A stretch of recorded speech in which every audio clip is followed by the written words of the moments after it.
하나님은 사람을 흙으로 만드셨습니다. 그래서 사람이 살아가기 위해서는 흙, 땅이 필요합니다. 두 발을 디딜 땅이 있어야 되고요. 생명을 유지하기 위해서는 땅에서 나는 소산물이 필요합니다. 땅은 사람이 살아가기 위한 가장 근본적인 기반입니다. 아브라함은 이 땅을 하나님으로부터 약속받았습니다. 미지의 땅을 주시겠다고 약속하셨고 아울러서 그 땅에서 복을 주시겠다고 약속하셨습니다. 그래서 아브라함은 현재의 땅에서 모든 것을 정리하여 하나님이 약속하신 땅으로 떠났습니다. 물론 그 땅에 도착하자마자 그 땅이 내 소유가 된다거나 그 땅이 축복의 땅이 되는 것은 아니었습니다. 모든 것이 그렇습니다. 연단의 과정을 통과해야 합니다. 아브라함은 그 땅에 도착해서 많은 어려움을 겪습니다. 그리고 그 어려움을 통과해 가면서 아브라함은 점점 부유해졌습니다. 13장 2절에 이렇게 이야기합니다. 아브라함에게 가축과 은과 금이 풍부하였더라. 점점 부유해진 겁니다. 한편으로 소유가 많아졌지만 그로 말미암아 또 다른 문제가 발생했습니다. 여러분, 소유가 많아지면 그만큼 넓은 공간이 필요합니다. 내가 총각이어서 혼자 살 때는 원룸이면 충분합니다. 그러나 결혼을 하게 되면요, 좀 더 넓은 집이 필요합니다. 아이들이 태어나면 또 조금 더 넓은 집이 필요하게 됩니다. 내가 가난했을 때는, 소유가 적을 때는 적은 공간만 있어도 됩니다. 그런데 내가 부유해지면요, 옷도 한 벌이었는데 두 벌이 되고 세 벌이 됩니다. 냉장고도 없었는데 작은 냉장고 있다가 이제 큰 냉장고 사고 거기다가 김치 냉장고 사고 소유가 늘어납니다. 그 소유를 담을 넓은 집, 공간이 필요하죠. 그리고 그 집을 세울 땅이 필요하게 되는 겁니다. 아브라함과 조카 롯의 종들 사이에 다툼이 벌어졌습니다. 근본적으로 땅이 좁아서 발생한 문제였습니다. 그래서 아브라함과 롯은 헤어지기로 결정합니다. 그리고 이 헤어지는 과정에서 아브라함은 자기 아들처럼 키웠던 조카에게 선의를 베풉니다. 모든 일에 아브라함이 주도권이 있었거든요. 선택권도 아브라함에게 있었고 우선권도 아브라함에게 있었습니다. 그런데 아브라함은 그 모든 것을 롯에게 넘겨줍니다. 네가 먼저 선택해라. 네가 보기에 좋은 땅을 선택하라고 양보합니다. 롯은 주저하지 않고 눈을 들어서 저 멀리까지 주의 깊게 바라보다가 가장 좋은 땅을 선택했습니다. 그 땅이 소돔과 고모라 땅입니다. 기록하기를 온 땅에 물이 넉넉하니 여호와의 동산 같고 애굽 땅과 같았더라 하고 기록하고 있습니다. 정말 좋은 땅이었습니다. 오죽하면 에덴 동산 같다 이렇게 표현했겠습니까? 그렇게 롯이 좋은 땅을 선택하여 떠나가고 아브라함이 혼자 남았을 때에 하나님께서 아브라함에게 찾아오셔서 말씀하시는 장면이 오늘 우리가 읽은 본문의 말씀입니다. 하나님께서 아브라함에게 이렇게 말씀하셔요. 너는 눈을 들어 너 있는 곳에서 북쪽과 남쪽 그리고 동쪽과 서쪽을 바라보라. 롯이 눈을 들어서 자기가 원하는 땅을 바라봤거든요. 그랬더니 하나님께서 아브라함에게도 그렇게 이야기하는 거예요. 너는 눈을 들어 바라보라 하고 이야기하는 겁니다.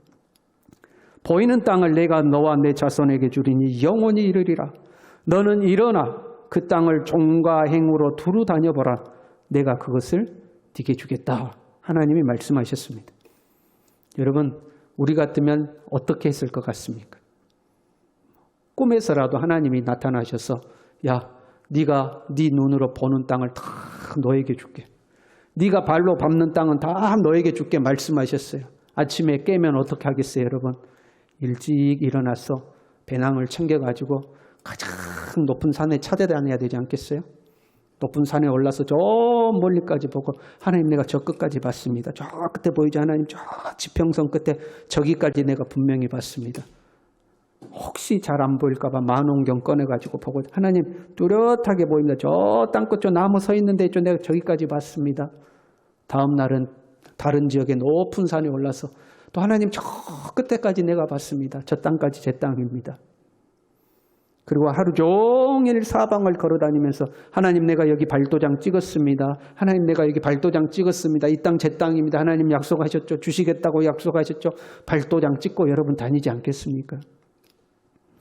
아브라함도 하나님의 말씀을 들은 뒤에 장막을 옮겼다 하고 기록하고 있습니다. 현재 땅에 장막을 거두어서 이동하기 시작했습니다. 그런데요, 그 장막을 거두어서 잠깐 이동하고 나서 얼마 가지 않아서 그 이동하기를 멈춥니다. 헤브론에 있는 마므레 상수리 숲에 이르러서 멈췄습니다. 원래 있던 곳에서 남쪽으로 조금 내려왔을 뿐입니다. 더 이상 다니지 않고 거주했다, 눌러 앉았다고 기록하고 있습니다. 왜 남쪽 끝에서 북쪽 끝까지, 동쪽 끝에서 서쪽 끝까지 다니지 않았을까? 우리 같으면 막 다녔을 것 같은데, 땅 보러 다녔을 것 같은데. 오히려 아브라함은 거기에 눌러 앉아서 여호와를 위하여 제단을 쌓았다 하고 기록하고 있습니다. 땅 보러 다니는 일을 멈추고 하나님께 예배 드리는 일에 힘을 썼다 하는 의미입니다. 도대체 그 남쪽으로 잠깐 내려오면서 무엇을 받길래 땅 보는 일을 멈췄을까 하는 겁니다. 똑같은 것을 보지만 사람에 따라서 보는 것이 달라진다고 그럽니다. 여러분, 우리 용수동도 이 계곡이 있잖아요. 계곡을 따라 쭉 올라오다 보면 그 계곡 주변에 큰 바위들이 많이 있습니다. 돌들이. 여러분 유의 깊게 보십니까? 유의 깊게 안 보고 우리는 그냥 지나쳐죠. 돌이 좋네 하고 오죠. 우리는 그냥 돌이 좋네 하고 지나쳐옵니다. 그런데 장사를 하는 사람들, 돌을 파는 사람들은 저 돌을 보면 야, 저 돌은 어디에 팔면 얼마만큼의 가치가 있겠다고 그 돌을 봅니다. 이탈리아의 위대한 조각가였던 미켈란젤로는요, 이렇게 이야기했습니다. 돌을 조각하는 것이 아니라 하나님이 돌 속에 새겨놓은 형상을 드러내고자 나머지 부분을 제거하는 것이다, 이렇게 고백했습니다. 그러니까 큰 대리석을 가져오면 그 대리석을 바라보고 있으면 내가 이 대리석에다가 무엇을 만들까 이렇게 생각한 것이 아니고 그 대리석에 이미 새겨져 있는 형상을 보았다는 겁니다. 똑같은 돌을 보지만 보는 사람에 따라서 달라지는 거죠. 하나님께서 아브라함에게 바라보라 할 때 이 바라보라는 단어는 그냥 정말로 보다라는 의미입니다. 일반적으로 보다라는 의미입니다. 주의 깊게 보는 것을 말합니다. 겉에 보이는 사물을 보는 거예요. 그러나 또 하나의 의미를 가지고 있습니다. 물리적인 형태뿐만 아니라 그 형태를 이루고 있는 핵심 요소가 무엇인지 그 속을 보는 것, 그 의미를 가지고 있습니다. 어떤 집이 엄청 화목해요. 웃음소리가 끊어지지 않습니다.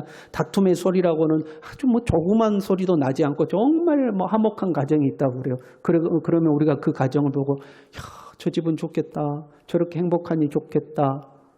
우리가 이렇게 고백하면 그 집이 화목한 겉모양만 보는 겁니다. 그런데 화목한 가정을 이루고 유지하기 위해서는 그 가정에서 누군가 그 역할을 하는 사람이 있는 거죠.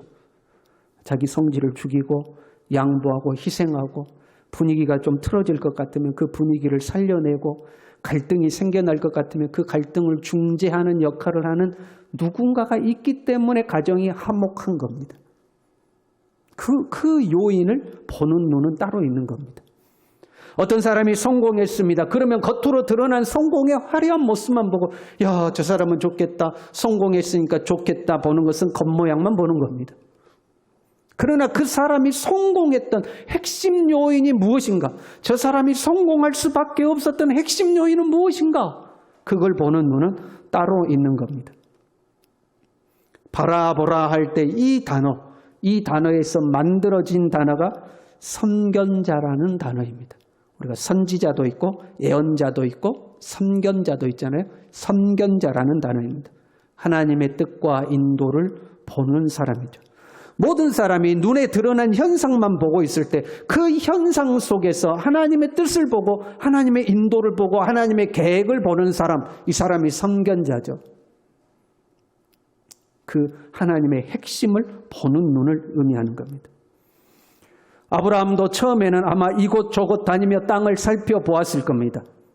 그렇게 땅을 보다가 아브라함이 보게 된 것이 있어요. 이 땅을 소유하는 것보다 더 중요한 것이 있다는 것을 아브라함을 본 겁니다. 땅을 소유한 것보다 더 중요한 게 무엇인가? 축복의 땅이 되어야 한다는 겁니다. 이 땅이 저주의 땅인데 여러분 저주의 땅 많이 가지고 있으면 뭐합니까? 저희 어렸을 때 땅거지라는 말이 있었습니다. 땅거지. 땅에 있는 거 주워 먹어서 거지인 줄 알았어요. 제가 어렸을 때는. 그래서 땅에 떨어진 걸 주워 먹으면 땅거지라고 우리가 놀렸었는데 커서 보니까 그런 의미가 아닙니다. 내가 경제적으로 좀 어려움에도 불구하고 있는 돈을 다 끌어모아서 요즘은 그걸 영끌이라고 그러더라고요. 영원까지 끌어모은다 해서 다 끌어모아서 대출이랑 다 받아가지고 땅을 샀어요. 왜? 오를 것이라고 기대하고 땅을 샀습니다. 그런데 오르기는커녕 가격이 점점 떨어져요. 앞으로도 전망이 없어 보여요. 그 지역이 개발될 기미도 없어요. 그럼 어떻게 해야 돼요? 빨리 팔아야 되지 않겠어요? 왜? 대출 이자 갚아야죠. 뭐 갚아야죠. 뭐 그러니까. 근데 땅을 팔려고 내놨는데 아무도 땅을 사지를 않습니다.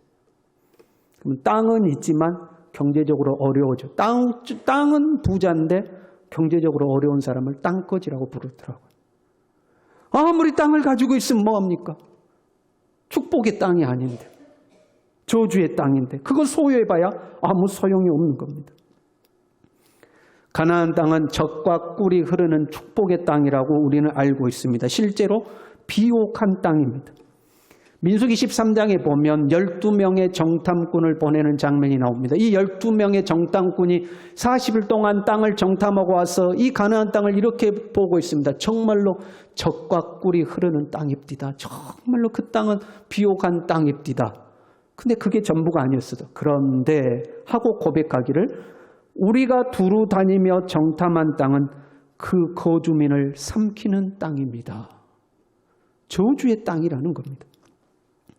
신명기에 보면요. 신명기는 가나안을 목전에 두고 하나님의 부름을 받은 모세가 남긴 유언의 책입니다. 유언의 설교죠. 가나안에 들어가서 앞으로 복을 누리고 살아가야 하는 이스라엘 백성들에게 모세가 신신당부한 말씀이 신명기의 말씀입니다. 그 말씀에는 이렇게 되어 있습니다. 여호와의 말씀을 지켜 행해야 된다. 너희들 복 받았을 때 하나님의 은혜를 잊어버려서는 안 된다. 그 땅에 들어가서 이방신을 따르거나 섬겨서 안 된다. 이게 핵심입니다. 이 세 번째, 이방신을 따르거나 섬기지 말라라는 내용이 기록되어 있는 신명기 12장 2절에 보면 이렇습니다. 너희가 쫓아낼 민족들이 그들의 신들을 섬기는 곳은 높은 산이든지 작은 산이든지 푸른 나무 아래든지를 막론하고 그 모든 곳을 너희가 마땅히 파멸하며 그 제단을 헐며 주상들을 깨뜨리며 아세라상을 불사르고 또 그 조각한 신상들을 찍어 그 이름을 그곳에서 멸하라. 너희가 들어가서 높은 산이든지 작은 산이든지 푸른 나무든지 아래를 막론하고 거기에 있는 우상들을 다 깨뜨리고 없애버려라. 이 말씀이거든요. 이걸 달리 이야기하면 가나안 땅은 높은 산이든지 낮은 산이든지 푸른 나무든지 어디든지 우상이 가득한 땅이었습니다. 우상이 가득한 땅이었어요. 실제로 여호수아가 가나안을 정복해서 들어가서 보니까 그 땅은 우상이 넘쳐나는 땅이었습니다. 가나안을 정복하고 나서 여호수아가 은퇴하면서 여호수아 24장의 백성들에게 이렇게 고백합니다. 만일 여호와를 섬기는 것이 너에게 좋지 않게 보이거든 너희 조상들이 강 저쪽에서 섬기는 신들이든지 또는 너희가 거주하는 땅에 있는 아모리 족속의 신들이든지 너희가 섬길 자를 오늘 택하라. 오직 나와 내 집은 여호와를 섬기겠노라. 이 땅에 보니까 이 우상들 가득한데 선택해라. 나와 내 집은 오직 여호와만 섬기겠다. 너희들 어떻게 하겠느냐? 백성들이 우리도 오직 여호와만 섬기겠나이다 하고 고백합니다. 가나안 땅은 물질적으로는 젖과 꿀이 흐르는 땅이었는지 몰라도 영적으로는 저주받은 땅이었습니다. 우상이 가득한 땅이었습니다. 그 거주민을 삼키는 땅이었습니다. 아브라함은 이곳저곳 다니면서 온갖 난무하는 우상들을 보았을 것입니다. 그 거짓 신 앞에 엎드려 제사하는 사람들을 보았을 겁니다. 그 거짓 신 앞에 자기의 소유를 바치고 심지어는 자기의 어린 아들들까지 갖다 바치는 그런 모습을 보았을 겁니다. 그래서 땅 보러 다니는 일을 멈추고 눈을 들어 하나님을 보기 시작한 겁니다. 이 저주의 땅을 축복의 땅으로 바꾸실 분은 하나님밖에 없기 때문에 그렇습니다. 내가 아무리 두 발로 이 땅을 밟고 다녀도, 이 땅을 내가 다 소유한다 해도 저주의 땅이면 무슨 의미가 있냐. 하나님만이 이 땅을 축복의 땅으로 바꾼다는 것을 보았기 때문에 아브라함은 다니던 발걸음을 멈추고 제단을 쌓고 하나님을 바라보기 시작한 겁니다. 우리는 소유가 많아지는 것을 좋아합니다. 근데 여러분, 소유가 많아지는 것보다 중요한 것은 어떤 소유가 많아지냐, 이것이 더 중요한 거죠.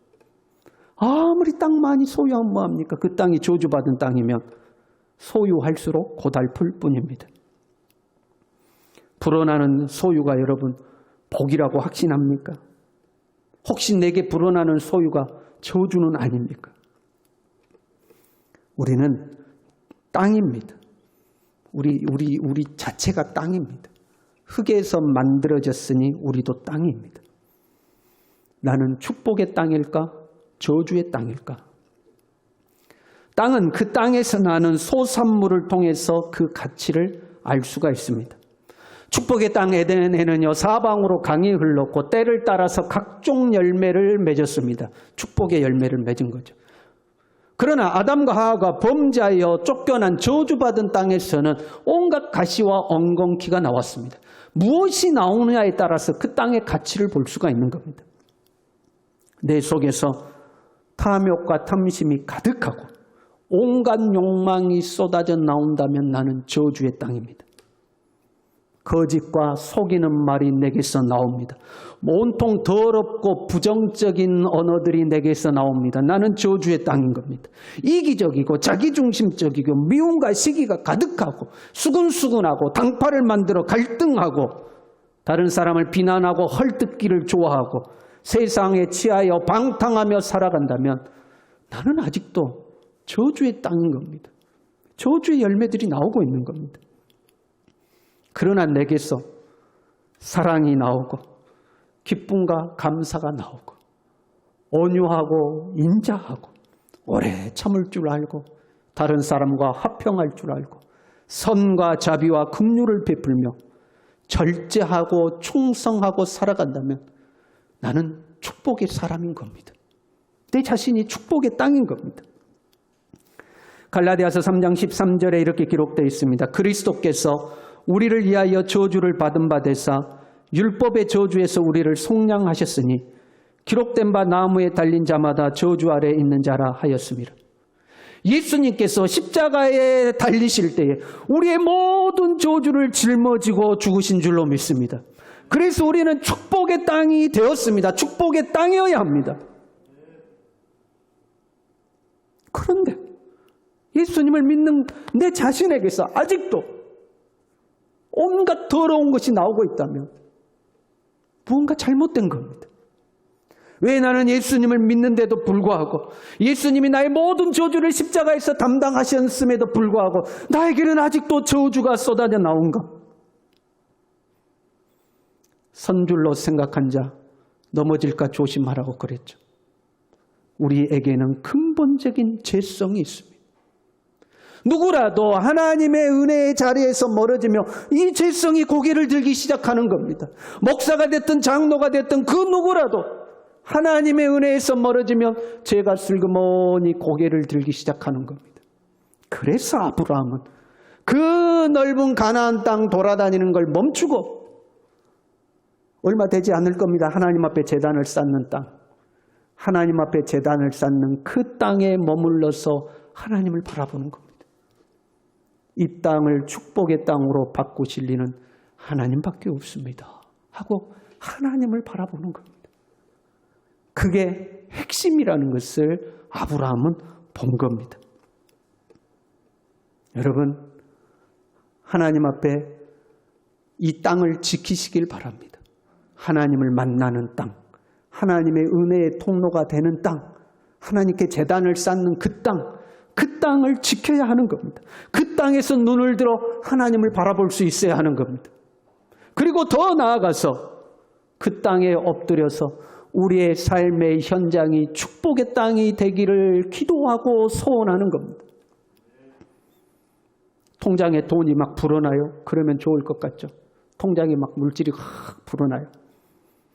여러분, 그 물질이 축복이 될지 저주가 될지 누가 합니까? 여러분의 자녀가 공부를 엄청 잘해요. 그래서 뭐 상위권을 놓치지 않고 좋은 대학에 들어갔어요. 그게 축복이 될지 저주가 될지 누가 합니까? 여러분이 이번에 좋은 집, 넓은 아파트, 새 아파트 사서 들어갔어요. 그 집이 축복이 될지 저주가 될지 누가 합니까?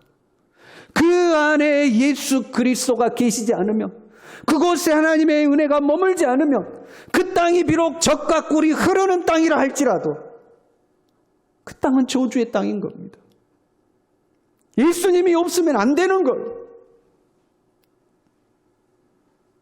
그래서 아브라함은 제단을 쌓고 하나님을 바라보는 거예요. 저와 여러분도 이 제단을 쌓아야 할 줄로 믿습니다. 제단을 쌓고 하나님을 바라보는 그 땅을 굳건히 지키며 그 땅에서 매일처럼 주님을 바라보며 살아가는 우리 모두 될 수 있기를 바랍니다.